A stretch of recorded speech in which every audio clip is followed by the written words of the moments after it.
Hello, everyone, and thank you for joining this evening for a loving kindness meditation. Now, I hope that the loving kindness meditation that is held every Wednesday night bring you happiness, peace, relaxation, and comfort.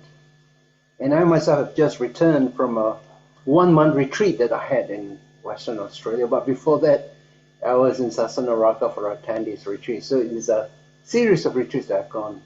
And of course, I think uh, retreats are really valuable because you spend that amount of time meditating, something that we can't do in our daily life because your meditation is going to have breaks. And basically, at home also, you do not want to sit for so long. Now, in the 1 month retreat that I had in Western Australia, I came across a book by Ajahn Brahm. You know, Ajahn Brahm is our spiritual advisor, and the book is entitled "Opening Up to Kindfulness." And this book actually contains materials from talks that's given by Ajahn Brahm in Western Australia, as well as in Malaysia, in Kuala Lumpur. And the book was released in conjunction with Ajahn Brahm's 70th birthday. So now Ajahn Brahm has just celebrated his 72nd birthday. Yeah, so this book came out about 2 years ago. Now, this book is really entertaining, like the talks that Ajahn Brahm normally injects into his talk. The book is entertaining with anecdotes, humorous stories, and jokes. These are what Ajahn Brahm uses in his talks, and it keeps the audience really interested and alive to listen to what he has to say. What Ajahn Brahm has done is he has essentially taken the ideas that was taught by the Buddha, and he delivers them with his own personal and warm interpretation. And in fact, he will teach us how to live a happier life if we act with more love and kindness. I think the materials after going through this entire book, which I found very interesting, and in fact, I'm trying to get this book printed. I'm going to sponsor the printing of this book, which I think this book will be of great help to people. It keeps you entertained, but there is so much wisdom in the book, and a short, very nicely written chapters in a conversational style. It's like a spoken style rather than in a kind of a bookish style. So in the next series of weekly meditation, I'll just pick up some materials found in the book. And I think all of us can benefit from Ajahn Brahm's advice on how to use loving kindness as a technique as well as a philosophy in our lives. Now, in the West, we have what we call the mindfulness movement. This started very early when some of the Western scholars and practitioners went over to learn meditation in the East, for instance, in Myanmar and in Thailand. And they have returned to the West to start the mindfulness movement. Mindfulness has also been a catchword for so many things. It's used for stress relief, for calming the mind, for awakening the subconscious, and so on. And the mindfulness technique has been introduced in prisons, in schools, and even to the members of the House of Parliament. But the mindfulness movement has its roots in Buddhism, where the early advocates of mindfulness drew ideas from the ancient Buddhist ideas and then applied the techniques to address Western contemporary issues. What they have done is only to extract one aspect of the Buddhist teachings, and then they repackage it with modern terminology and modern psychology, and then sold it as a tool for enhancing emotional well-being and cognitive abilities. And in order to make it more palatable to the general Western society, they deliberately downplayed the connection of mindfulness to Buddhism, although Buddhism was the source, the main source of where they derived the techniques and the actual benefits and ideas about mindfulness. While such an approach is successful in marketing the practice of mindfulness, and of course we could see that mindfulness now has received worldwide acceptance, there are some serious downsides to this approach. The major downside is that it leaves out the context in which mindfulness is to be practiced. So they've just picked up mindfulness from the Buddhist. It's a whole mix of, I would say, a repertoire of things to cultivate along with mindfulness, so that all these practices, all these virtues will be able to reinforce itself in a synergistic fashion. Okay, so mindfulness is recognized as an important aspect of mental cultivation. Actually, mindfulness is one of the factors of the Noble Eightfold Path. That is the path for liberation. But you could see that mindfulness is only one of the 8 factors. Now, according to Buddhism, there are many other factors that are required in order to enhance well-being.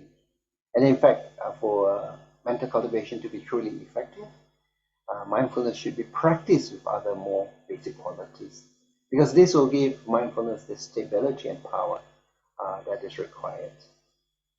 Mindfulness should be practiced in combination and in synergy with other qualities, so that we can have the full transformative effect. Without them, and when mindfulness is practiced in a silo, the effect has to be quite limited.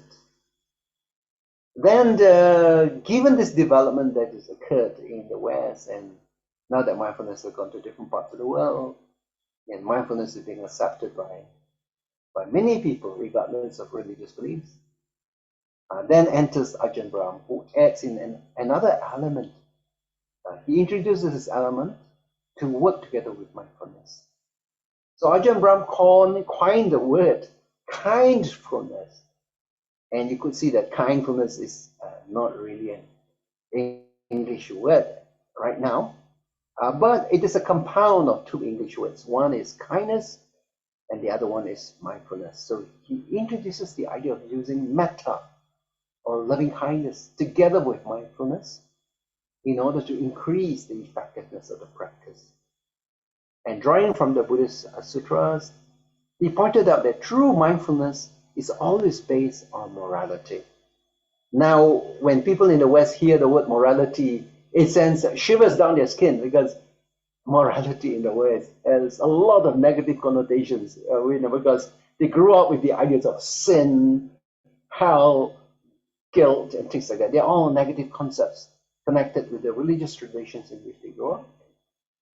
But Buddhist morality is not to be viewed as avoiding what is bad. Not only just avoid what is bad, but also positive morality of doing what is good.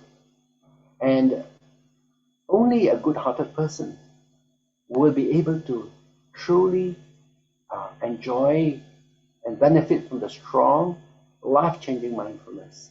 So by developing the good qualities of the heart, one can practice mindfulness, and this practice will gain traction. All right? In the foreword to the book, Ajahn Brahmali says that the true genius of a powerful spiritual teacher is to come up with new ways of expressing ancient wisdom. Indeed, the word kindfulness combines a deep appreciation of the working of the Dharma with a playful imagination, and both of which are hallmarks of Ajahn Brahm's approach to Buddhism. Through thorough and profound understanding and a light-hearted delivery, he imparts these life-changing teachings in an attractive manner to the world. Fun and wisdom, or wisdom and fun, all this goes together for Ajahn Brahm. And the concept is beautifully captured by the innovative use of the word kindfulness. This is something that Ajahn Brahm coined. Sometimes, just one word has the power that is rather phenomenal, because it changes a person's understanding of Buddhism and meditation. And I certainly hope that this word kindfulness will one day find its way into the English dictionary. Now, in his talk, Ajahn Brahm mentioned that he was in Kuala Lumpur, and a wealthy guy came to see him. Now, this wealthy guy has a lot of problems with anxiety and depression. And being rich, being wealthy, He was able to go to the best places in the United States, and these are the places where film stars and multimillionaires go for rehabilitation. So eventually, when he came to see Ajahn Brahm in Kuala Lumpur, he said how stupid he had been, flying all the way to the United States and spending a lot of money, because all the therapists were actually teaching what Ajahn Brahm teach every Friday night, and it's posted free on YouTube. So he's paying a lot of money going all over the place, whereas, just listening to Ajahn Brahm, you could actually get the same thing. Now, what is kindness? In order to understand it, you need to consider kindness without mindfulness. Now, some of us have been Boy Scouts before, and one of the mottos of the Boy Scouts is to do one good deed per day. If you can do one good deed per day. So one day a Boy Scout did a good deed for the day, and he was helping an old lady across the road. Well, we could see it. That's good, right? But the unfortunate thing was that the old lady didn't want to go. She didn't want to cross the road. So the Boy Scout didn't ask the old lady if she wanted to cross the road. You see, how often is it that we think that we're trying to be kind, but it really isn't kindness, because we are not aware of what is needed. The reason that we are not aware is because we are not mindful of the situation, of what the situation really is. So we are not practicing kindfulness, where metta goes together with mindfulness, and so we make many mistakes in life. When Ajahn Brahm goes overseas, he likes to learn at least one word in that language. Right? And the word he tries to remember is very good. So if he goes to Indonesia, he will learn how to speak very good in Bahasa Indonesia. Bagus, bagus. Yeah? And very good is a very nice word, because very often we get criticized and we put down. People say, oh, this is wrong, or you should do it in another way. So the nature of harsh speech is that you put people down, and it is hard to give any respect. People feel diminished, and whatever they do is not good enough. So isn't it nice if you can come up and say what they're doing? And in the case of Ajahn Brahm, he would say, very good. Now that is kindness. This is the ingredient that people probably need more than anything else. By saying very good, that is an affirmation that there's nothing terribly wrong with you. And Ajahn says that this amount of kindness and respect could give you the confidence and energy to let go of the past when you have done something unskillful. Sometimes you're not quite aware, not quite sure what you did, right? But it must be something not good, because you are suffering right now. So as a result, you are feeling a lack of self-worth. A lack of self-worth means that you cannot love yourself. And when you cannot love yourself, you also cannot love others, nor can you have a beautiful life. So this lack of self-worth is a great problem in our modern world. Now, Ajahn Brahm, besides coming to Malaysia and Indonesia, also goes to Hong Kong to give teachings. And in Hong Kong, he discovered that the Cantonese word for very good is ho, ho, ho. And so he concluded that Santa Claus is Chinese. Santa Claus doesn't come from North Pole, but he comes from Far East. How come?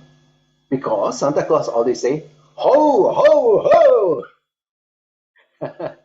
That's funny, right? But this is an example of kindness. That is being aware and giving kindness in whatever we do.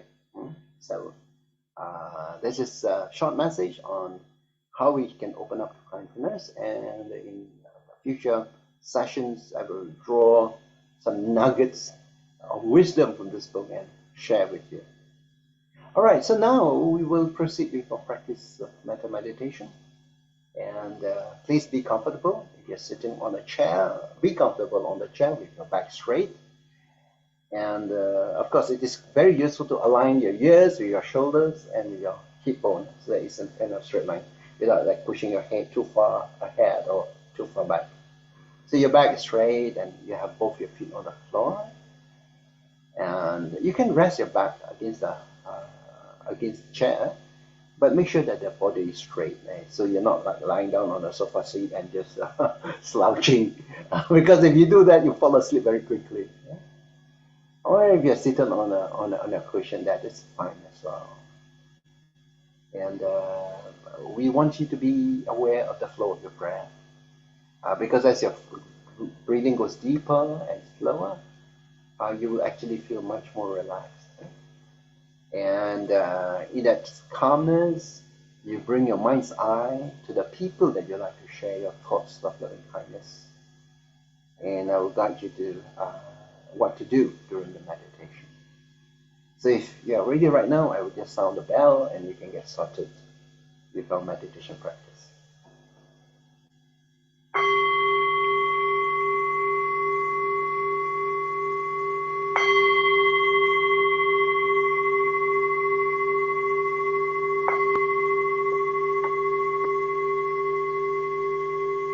So slowly close your eyes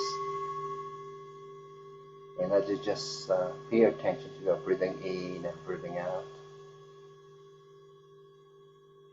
Just feel relaxed. Breathe deep into your abdomen and slow down your breathing. That makes you feel more relaxed.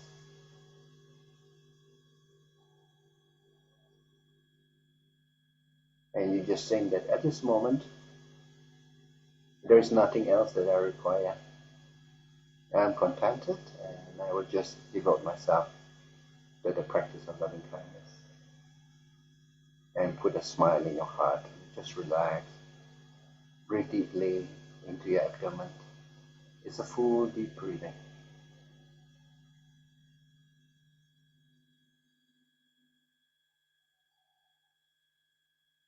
Now we will start with the practice of the inner smile.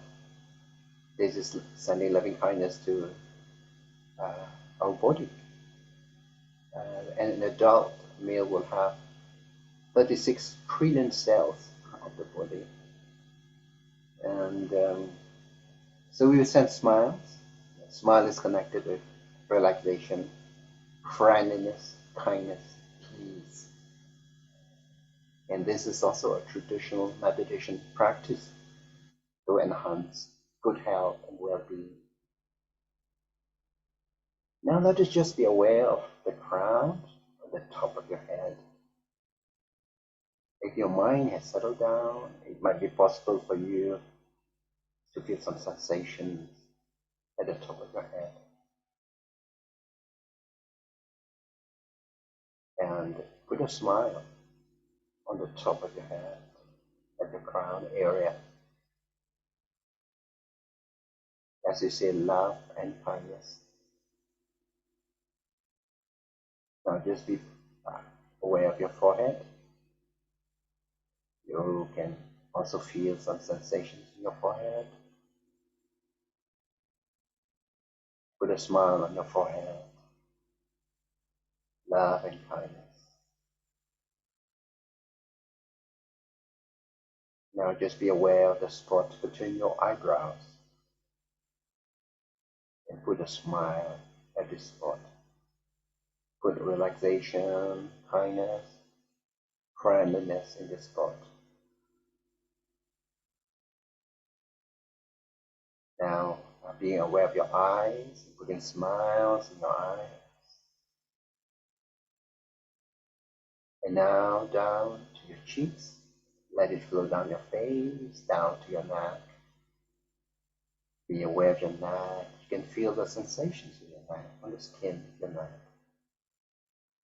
Now at the base of your neck is the thymus gland. And the thyroid gland. Put a smile on your thyroid gland on your neck.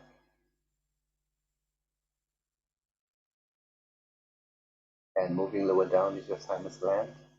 The thymus gland is on your chest, just behind the breastbone. It's just in front and above your heart. The thymus gland makes white blood corpuscles and is part of your immune system. Put a smile there. And now moving deeper in your heart, into your body, we go to the heart. How grateful we are to our heart that keeps us alive from day to day, from moment to moment. Let us put a smile in our heart, relax your heart, letting go of all the tension that is stored in your heart, and opening up your heart with love and kindness.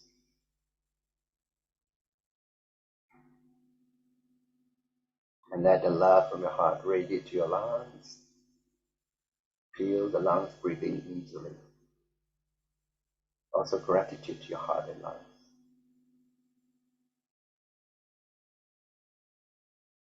Now moving lower down to your solar plexus area, that's just below your breastbone.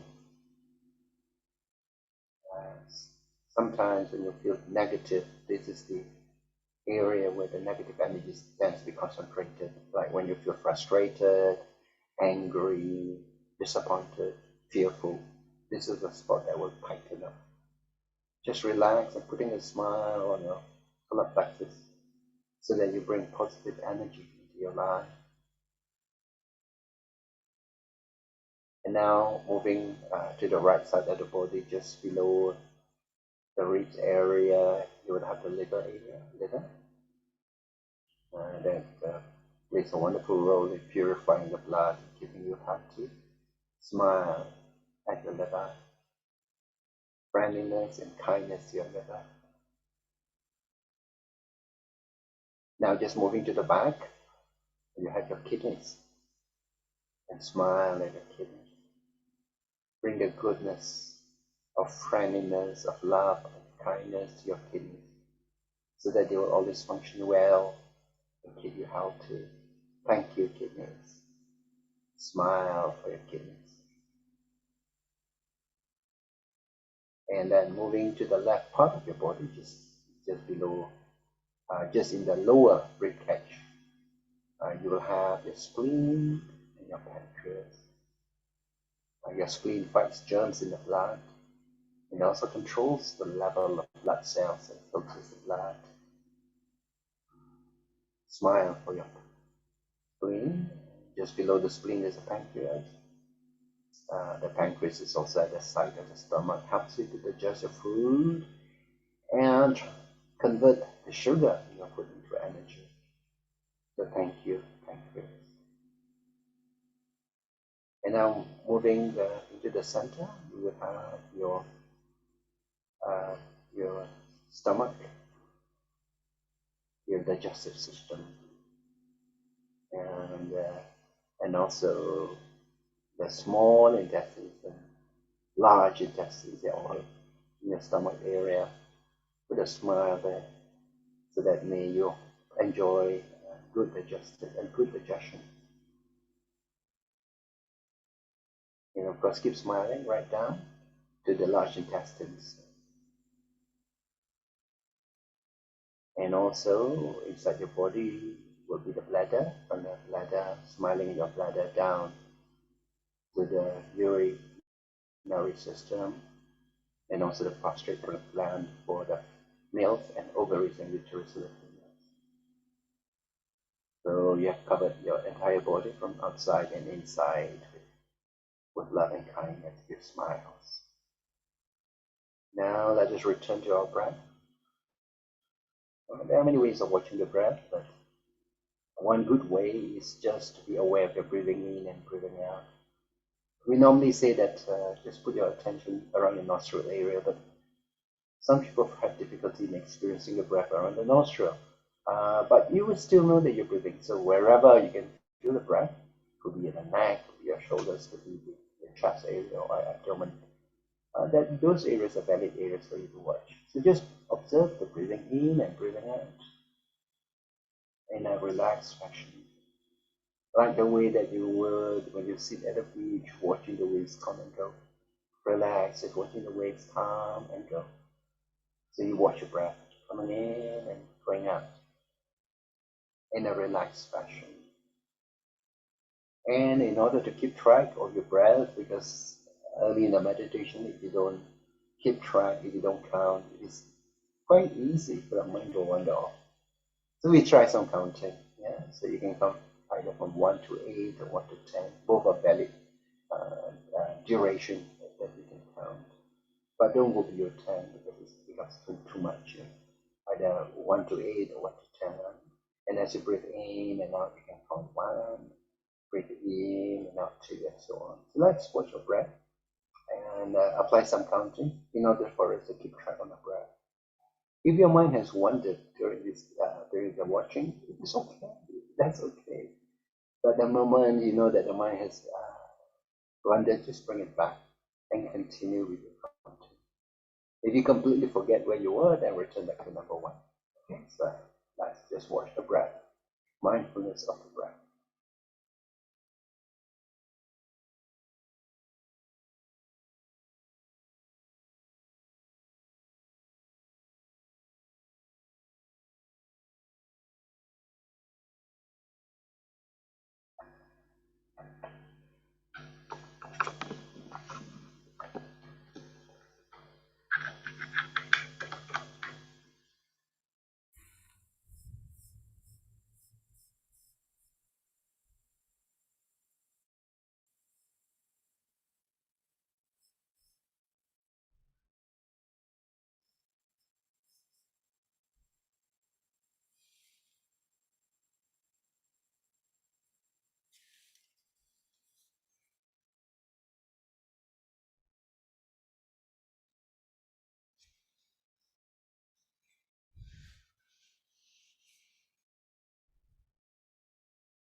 So watching the breath is a good way of making us come down. Let us now watch the breath in another way. As you breathe in, just calm yourself, and breathing out, you smile in your heart and relax. So breathing in, we calm ourselves. Breathing out, we smile in our heart and relax.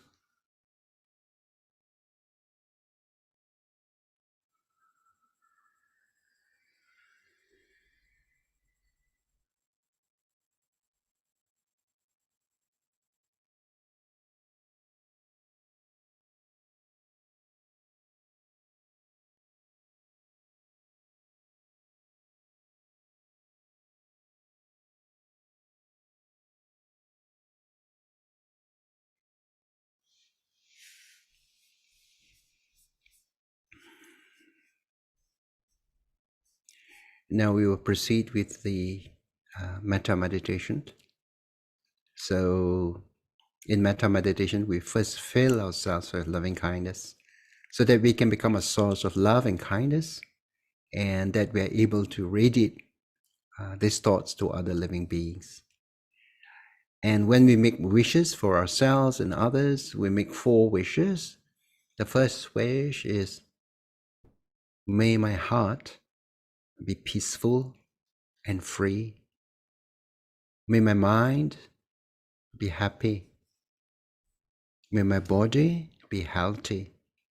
And may I be well and happy. So we make these wishes. First, we send these wishes to ourselves, and then we send these wishes to others. All right? The reason why we send loving kindness to ourselves is to make ourselves into a vessel of loving kindness.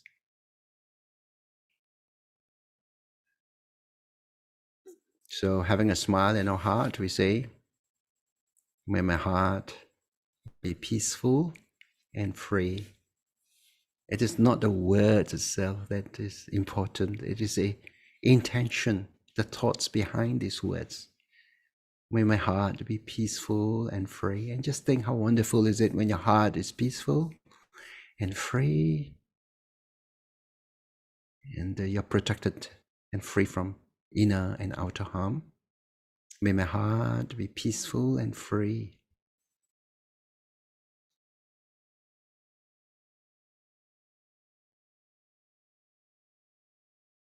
May my mind be happy. Think about being contented and complete. May my mind be happy. There's nothing that is lacking. You feel complete and happy.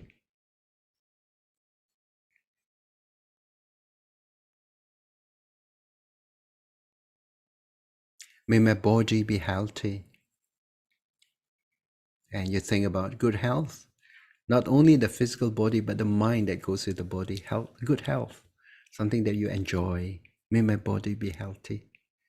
May I have physical well-being. And the fourth wish, may I be well and happy. That you have a sense of ease and well-being and happiness.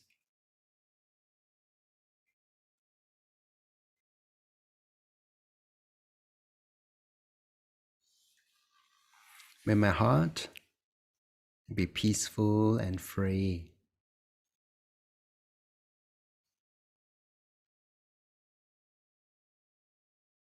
May my mind be happy. May my body be healthy. May I be well and happy.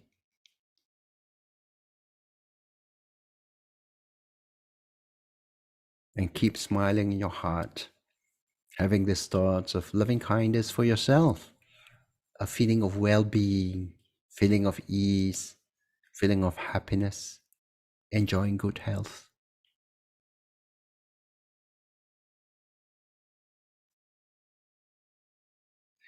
Now let us send loving kindness to the first group of people.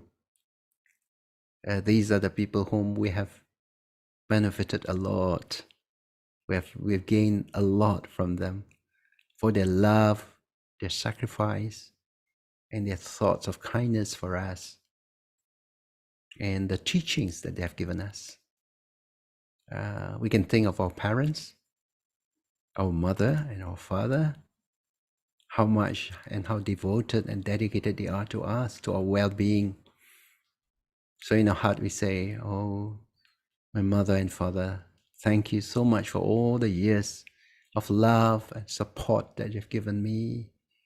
And you are really my first teachers. I learned how to speak and learn everything, good habits from you. You also learn from our teachers, and just gratitude for our teachers. We will not be where we are if not for our teachers, and especially think of your Dharma teachers. Some of you might have your mentors, people who have actually been particularly kind to you and have encouraged you in order to think beyond what you think is possible. Or you might even want to send loving kindness to your grandparents, and of whom you have such very happy thoughts about. Okay, so just think of this first group of people as you send loving kindness, and the way you do it is that you imagine that they are right in front of you. So if you're sending loving kindness to your mother, just think that your mother is seated in front of you and she's in a good mood, happy mood. And you speak to her from your heart. You say, Mother, thank you so much. I'd like to wish you happiness and well-being. May your heart be peaceful, and may your mind be happy. May you have a healthy, good health wherever you are, and may you be well and happy. And in the same manner, you send loving kindness to your father as well as to the other people in this group, to your teachers, your mentors, your grandparents. All right, let's spend a little bit of time sending loving kindness to this first group of people.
Now let us send our thoughts of loving kindness to our immediate family members. If you're married, then you can send loving kindness to your spouse for the kindness and the wishing your partner well-being, happiness. And if you have children, send loving kindness to your children, grandchildren as well, if you happen to have grandchildren. But if you don't have an immediate family of your own, then you can think of your brothers and sisters, your nephews and nieces. And then in the same manner, you can send loving kindness to them as a group or individually. And if it's individually, just try to flash their faces in your mind, because you know how they look, and you speak to them from your heart. And you say, may your heart be peaceful and free. May your mind be happy.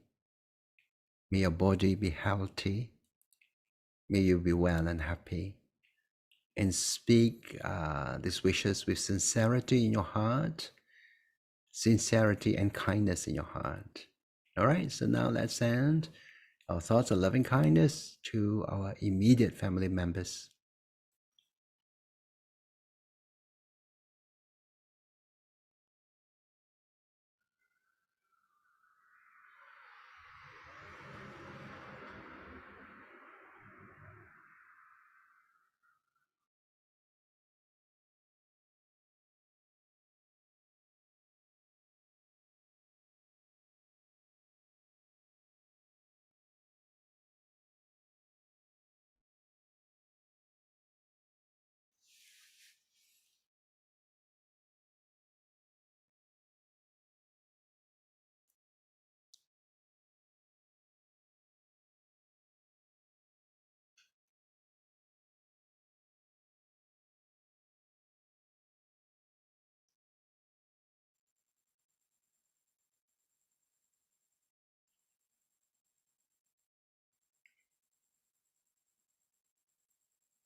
And now let's send our thoughts of loving kindness to all beings around the world.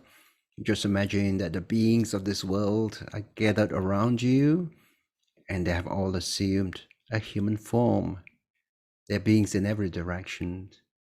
So now let's send our thoughts of loving kindness to all the beings in the forward direction. All the beings in the forward direction. May your heart be peaceful and free. May your mind be happy. May your body be healthy. May you be well and happy.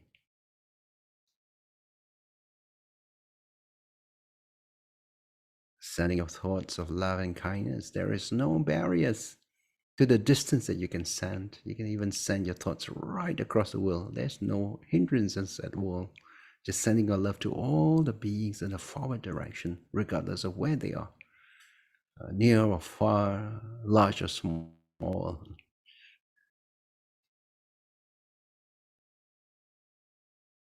and to all the beings in the rightward direction. May your heart be peaceful and free. May your mind be happy and your body healthy. May you be well and happy.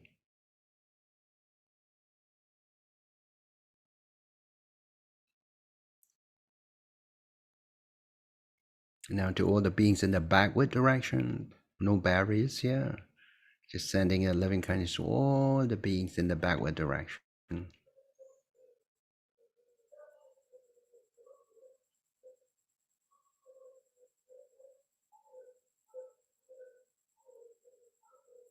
And all the beings in the rightward direction, leftward direction.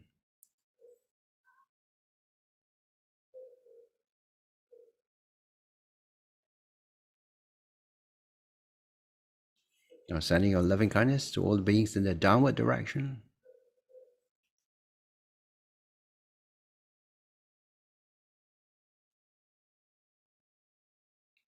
And to the upward direction.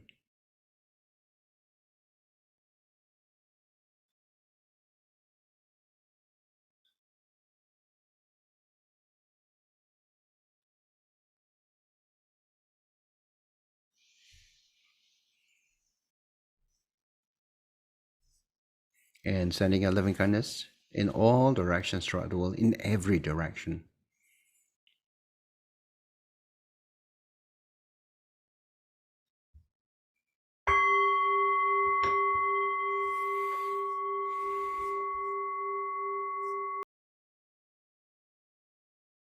Let us invoke the blessings of the Triple Gem.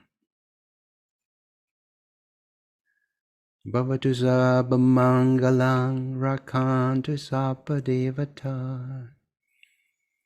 Sabba buddhanubhavena sadasoti bhavantu te.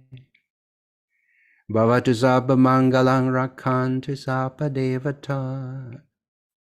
Sabba dhammanubhavena sadasoti bhavantu te. Bhavatu sabba mangalang rakantu sabba devata. Sabba sanganubhavena sadasoti bhavantu te.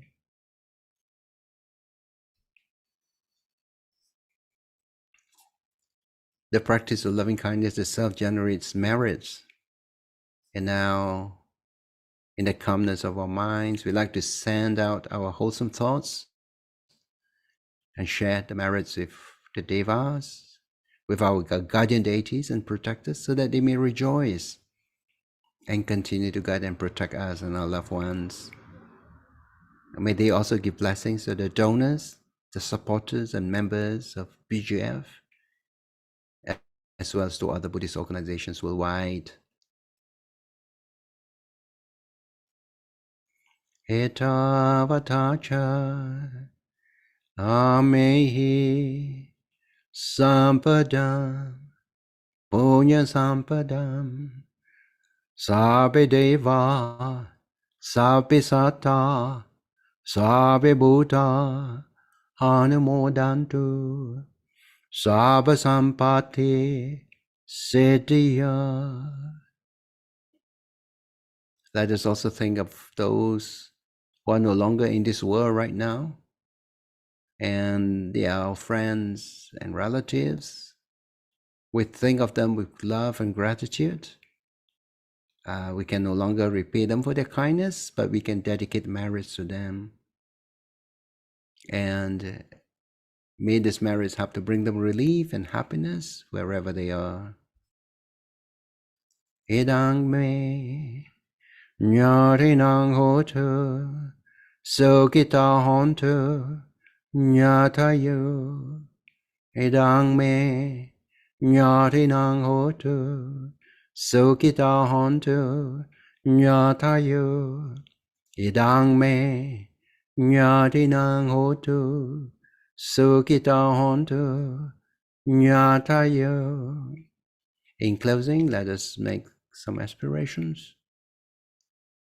By the grace of the merits that we have accumulated, may we not follow the way of foolish people that mislead us and put us into trouble.